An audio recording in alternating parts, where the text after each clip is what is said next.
Hello everyone, আসসালামু আলাইকুম। আশা করছি সবাই ভালো আছো। এসএসসি পরীক্ষা 2025 সালের খুব বেশি আর দেরি নেই। সো তোমাদের প্র্যাকটিক্যাল নিয়ে চলে এসেছি। এটা হচ্ছে এসএসসি বায়োলজি প্র্যাকটিক্যাল পার্ট 2 এর ভিডিওটা। তোমরা উপরের আইকনে দেখতে পাচ্ছ যে পার্ট 1 কিন্তু আমি অলরেডি আপলোড করে দিয়েছি।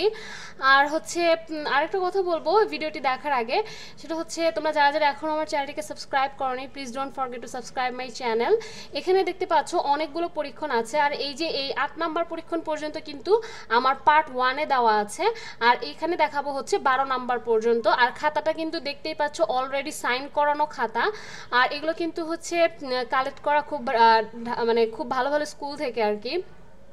এখানে দেখতে পাচ্ছ আমি স্টার্ট করেছি এই 8 নাম্বার 9 নাম্বার পরীক্ষণ থেকে, কারণ আমি তো অলরেডি 8 নাম্বার দেখিয়েই ফেলেছি তোমাদেরকে। সো এখানে দেখতে পাচ্ছ আমাদের যে চিত্রগুলো আছে, প্র্যাকটিক্যাল খাতা দেখানোর উদ্দেশ্য কিন্তু অনেকগুলো থাকে। দেখো, উদ্ভিদের রস উত্তোলন পরীক্ষা, এটা হচ্ছে পরীক্ষণ নাম্বার 8 থেকে আমি দেখাচ্ছি, আর 7 পর্যন্ত হচ্ছে আমার পার্ট 1 এ আছে। সো যারা পার্ট 1 দেখোনি, এই যে উপরের আইকনে দেখতে পাচ্ছ পার্ট 1 এর ভিডিওতে ক্লিক করলেই চলে যেতে পারবা। আর চিত্রগুলো কিন্তু বেশ স্পষ্ট, একদম স্কেচ করার মতো। সো এভাবে পারলে আঁকবে, আর একটু টুকিটাকি প্র্যাকটিস করে নিবে একটা খাতায়, তারপরে আঁকার চেষ্টা করবে আর কি। আর লেখাগুলো তো তোমরা দেখতেই পাচ্ছ, মূল তত্ত্ব যে প্রক্রিয়ায় কোষরস মূলের শোষণ অঞ্চল হতে উদ্ভিদের পাতা ও অন্য অন্য অংশে উঠে আসে তাকে রস উত্তোলন বলে। সো এই যে কিছু কিছু জিনিস আমি পড়তে পারছি, কিছু কিছু জিনিস পারছি না, এটার কারণ হচ্ছে একটু ভিডিওটা পজ করতে হবে। সো তোমরা একটু ভিডিওটা কাইন্ডলি পজ করে নিবা। আর যদি কোনো হ্যান্ডরাইটিং বুঝতে প্রবলেম হয়, প্লিজ আমাকে কমেন্ট বক্সে কমেন্ট করবে। উল্টোপাল্টা কমেন্ট করে তো আসলে কোনো লাভ নেই, যে আসলে কীরকম ভিডিও করেছি বা সামথিং। তোমরা যদি একটু কমেন্ট করো যেটা বুঝতে পারছি না, সেই ক্ষেত্রে কিন্তু আমি হেল্প করতে পারবো। আর এখানে দেখতে পাচ্ছ বায়োলজি প্র্যাকটিক্যালের কিছু রুলস রেগুলেশন আছে, যেগুলো আমি প্রত্যেক ভিডিওতেই বলি, তারপরেও অনেকে দেখে না। সো দেখো, এটা হচ্ছে 9 নম্বর পরীক্ষণ, প্রশোধন পরীক্ষা, এটা চলে এসেছি। সো যেটা বলছিলাম সেটা হচ্ছে বায়োলজি প্র্যাকটিক্যালটা অলওয়েজ পেন্সিল দিয়ে করতে হবে, আর আমাদের যে লেখাগুলো থাকবে সেগুলোও পেন্সিল দিয়েই লিখতে হবে।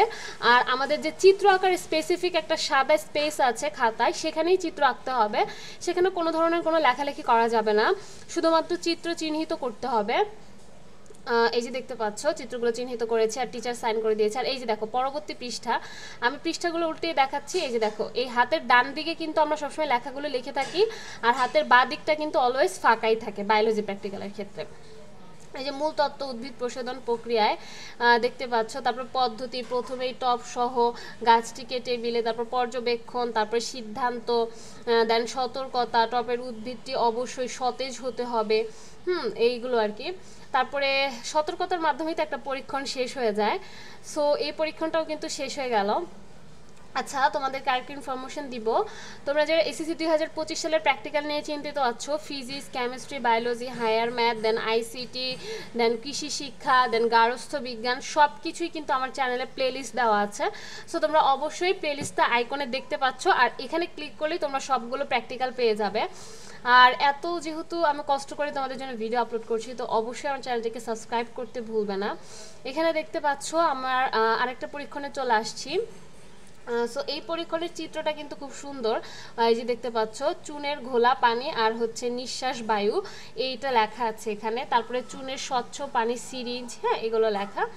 আর এই যে দেখতে পাচ্ছ মানুষের একটা চিত্র আছে, এই আর কি। সো এই চিত্রগুলো খুব সুন্দর করে আঁকার চেষ্টা করবে আগে অন্য একটা খাতায়। হ্যাঁ, নিঃশ্বাসের সাথে এটা পরীক্ষণটার নাম হচ্ছে এরকম, ফার্স্টের দিকে শুরু হয়। এই যে দেখতে পাচ্ছ পরবর্তী পৃষ্ঠায় চলে গেলাম। পরবর্তী পৃষ্ঠায় যেটা হয়েছে, এই যে তোমাদেরকে আমি একটু খাতাটা বড় করে দেখাচ্ছি। মূল তত্ত্ব, কার্বন ডাই অক্সাইড প্রধানত বাইকার্বনেট রূপে রক্ত সঞ্চালনের মাধ্যমে পরিবাহিত হবে, ফুসফুসে আসে পরিবাহিত হয়ে। সো এই আর কি। টেস্ট টিউবে 2টি সমপরিমাণ চুনের পানি নিতে হবে। টেস্ট টিউবের প্রতিটির মধ্যে একটি করে, এই যে লেখা আছে, নল। হ্যাঁ, সো এইগুলা তোমরা হচ্ছে একটু পজ করে নিবা ভিডিওটা, তাহলেই হবে। তো যেটা বলছিলাম যে এই প্র্যাকটিক্যালগুলো দেখতে পাচ্ছ খুব কোনো কাটাকাটি নেই, দেন হচ্ছে কোনো অস্পষ্টতা নেই, খুব স্পষ্ট একটা মানে খাতা আর কি। সো তোমরা যদি প্র্যাকটিক্যালে 25-এ 25 পেতে চাও, সেই ক্ষেত্রে ফার্স্টেই তোমাদেরকে প্র্যাকটিক্যাল খাতাটা সুন্দর করতে হবে, যেমন লেখাগুলো অনেক স্পষ্ট থাকতে হবে, চিত্রগুলো খুব সুন্দর হতে হবে, দেন টিচার যে যে তারিখে সাইন করাতে বলেছে ওই তারিখেই সাইন করাতে হবে। হ্যাঁ, যেমন ধরো এখানে দেখতে পাচ্ছ পেজ নাম্বার আর এক্সপেরিমেন্ট নাম্বারটা আলাদা। সো তোমাদের স্কুল অনুযায়ী তোমরা পেজ নাম্বারটা বসাবা আর এক্সপেরিমেন্ট নাম্বারটা বসাবা, কিন্তু প্র্যাকটিক্যাল তোমরা এটা দেখে নির্দ্বিধায় করে ফেলতে পারো, কারণ এটা কিন্তু স্কুল কর্তৃক সাইন করানো প্র্যাকটিক্যাল। গর্ভাশয়ের প্রস্তুচ্ছেদ পর্যবেক্ষণ, এটা হচ্ছে এক্সপেরিমেন্ট নাম্বার 11। সো আমরা কিন্তু প্রায় শেষের দিকে চলে এসেছি। গর্ভাশয়ের প্রস্তুচ্ছেদ, এটা হচ্ছে এই চিত্রটা, আর এখানে দেখতে পাচ্ছ টিচারের সাইন করা আছে। চিত্রটা ঠিক এভাবেই আঁকবে। চিত্রটা কিন্তু একদমই কলমের ইউজ করা হয়নি, এটা সম্পূর্ণ পেন্সিল দিয়ে তৈরি করা হয়েছে। পরবর্তী পৃষ্ঠায় চলে গেলাম, তো তারপরে লেখা আছে দেখতে পাচ্ছ মূল তত্ত্ব, হ্যাঁ, তারপর উপকরণ পদ্ধতি, একটি ফুল, তারপরে হচ্ছে চিমটা, তারপরে ব্লোটিং পেপার, এগুলো ইউজ করতে হবে। আর পরীক্ষণের জন্য যেটা বলবো সেটা হচ্ছে লেখাগুলো সুন্দর হলেই হবে, আর বানান ভুল না হলেই বেটার। আর যেহেতু টিচার সাইন করানো খাতা, সেহেতু আবারও বলে দিচ্ছি কোনো ভুল নেই এখানে। জাস্ট এক্সপেরিমেন্ট নাম্বারটা স্কুল অনুযায়ী দিবা, আর পেজ নাম্বারটা স্কুলে যেটা বলবে সেটা দিবা, তাহলেই হবে এটা। আর এই পেজটা ফাঁকা থাকতেছে, দেখতেইছো তো বারবার। আর এই ডান দিকে কিন্তু আমাদের লেখা থাকছে, এই যে আবার এই পেজটা ফাঁকা থাকে, লেখা থাকলে লিখবা। আর পরবর্তীতে সবসময় কিন্তু এই প্রথম পেজেই আমাদের চিত্রটা হয়। আলো, এই যে দেখতে পাচ্ছ আলো অন্ধকারাচ্ছন্ন স্থানে উদ্ভিদের চলন পর্যবেক্ষণ, হ্যাঁ। সো এটা একটা চিত্র, এই দেখতে পাচ্ছ চিত্রতে লেখা আছে আলো অন্ধকারাচ্ছন্ন স্থানে রক্ষিত আর কি, সরি এটা পড়তে পারলাম না। দেখতে পাচ্ছ ভিডিওটা তোমরা একটু পজ করলে সুন্দর করে লিখতে পারবা, চিত্রগুলো আঁকতে পারবা। এই যে উদ্ভিদের চলন পর্যবেক্ষণ, যেটা আমি তখন পড়তে পারি নাই, রক্ষিত উদ্ভিদের চলন পর্যবেক্ষণ। সো এই যে মূল তত্ত্ব আছে, সতর্কতার মাধ্যমে কিন্তু আমাদের একটা পরীক্ষণ শেষ হয়ে যায়। এতক্ষণ ধরে ভিডিওতে যা যা দেখালাম সেগুলো খুব নির্দ্বিধায় এবং নির্ভুলভাবেই খাতায় তুলে ফেলতে পারো। যাদের বই নাই তাদের জন্য স্পেশালি দেখালাম। আবার অনেকের বই আছে বাট খাতায় কিভাবে লেখাগুলো উঠবে সেটাও জানে না, অনেকের কাছ থেকে খাতা নিতে হয়। সো তোমরা চাইলে আমার ভিডিওটি দেখে করে ফেলতে পারো। আর যদি মনে করো যে কোনো কোশ্চেন আছে সেই ক্ষেত্রে কমেন্ট বক্সে জানাতে পারো। আর আজকের ভিডিওটি প্রায় আমি শেষের দিকেই চলে এসেছি। যদি কোনো যদি কোনো ভুল হয় সেক্ষেত্রে অবশ্যই ক্ষমা সুন্দর দৃষ্টিতে দেখবে। আর অবশ্যই প্র্যাকটিক্যাল খাতায় কোনো ভুল নেই, মানে আমার কথাই আর কি। আর এই যে দেখো লাস্টের পেজগুলো কিছু বেঁচে গেছে আর কি, সো এগুলো এভাবেই রেখে দিয়েছি। সো তোমরা পেজ বেঁচে গেলে এভাবেই রেখে দিবা, ওইভাবে নষ্ট করার দরকার নাই, ফালায় দিতে হবে না।